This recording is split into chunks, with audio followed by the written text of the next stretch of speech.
if you can show how by using your product, they make more money, they're compensated more, they will 100% buy it.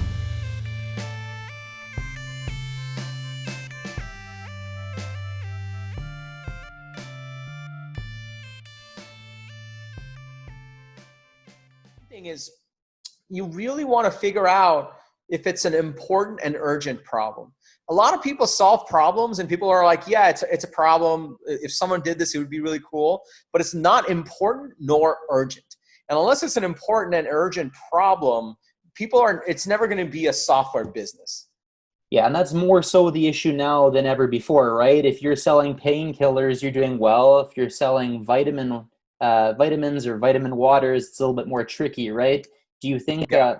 do you think right now we're in a pandemic? Is it always more important to focus on needs than wants, or is it like specifically understand the economy, understand the market?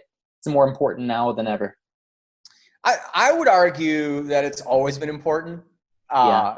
And I think during frothy times, it's easier to get away with not doing those things, which is why, and I did a video recently where we were talking about these 12 companies that started in the last recession. And they ended up becoming either IPOing or being acquired for multiple billions of dollars. And the question was like, why? Like, what is with like 2008, 2009, arguably the last time things were so bad that these companies thrived? It was because they were forced to focus on essentials. And I think that that's always the general rule in business. But during frothy times, it's easier to get away with less. Yeah.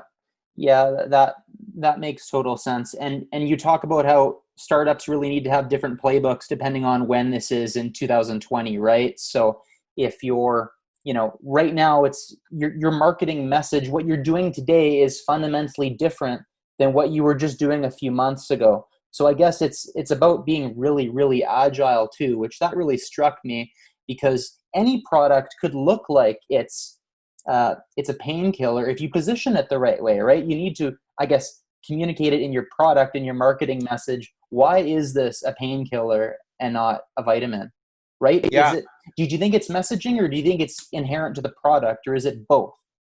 No, I think it's the positioning, 100%, right? Like even with Tout App, yes, it took off, right? Like it started generating revenues.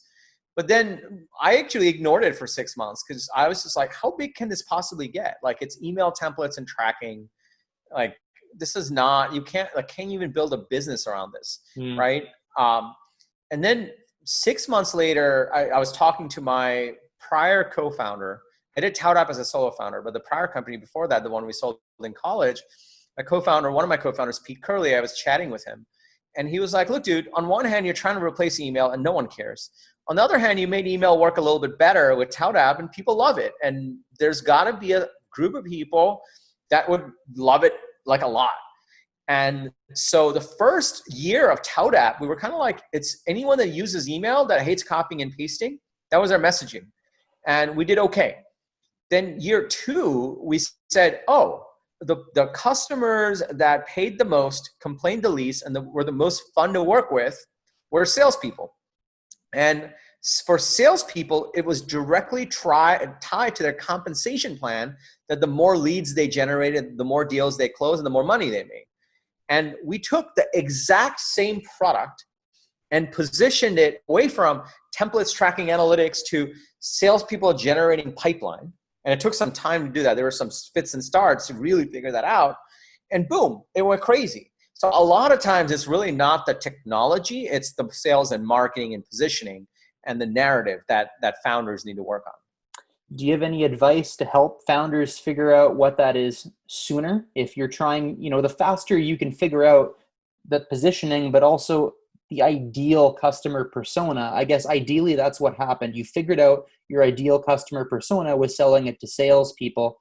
How long did it take you to figure that out? And if you were to do that again, is there a framework to get to that sooner? Yeah, I have this one principle, we're in a crazy time right now. A lot of things that happen in the world, you don't quite understand. It's hard to explain. But I have this rule, and this applies very much so in this phase of building product and finding the right market, look at the comp plan of your users. Like the target user you're going after, look at their comp plan. If you can show how by using your product, they make more money, they're compensated more, they will 100% buy it. If it's not aligned to their comp plan, then it's got to save them some time. And even then, it's a hard sell. Productivity is a hard sell. But if you can show like, hey, you make more money if you buy the software, or you save money, or you avert risk so that you are insured to make money in your comp plan, then you win. There's some tricks to this that angel investors are taught. Is there a line item already existing for your category of software, right? Like that's how you know there's clearly baked into the comp plan. They're like, in order for us to hit our number as a company, we need these things. These are the expenses. This is an approved expense. That's how you know it's a thing. Now that's usually red ocean. That's like a lot of competition you're going into. Right. If you're going after blue ocean, think about the comp plan of the people you're going after. Who has the comp plan that incentivizes them? They will make more money if they use your product. Bingo.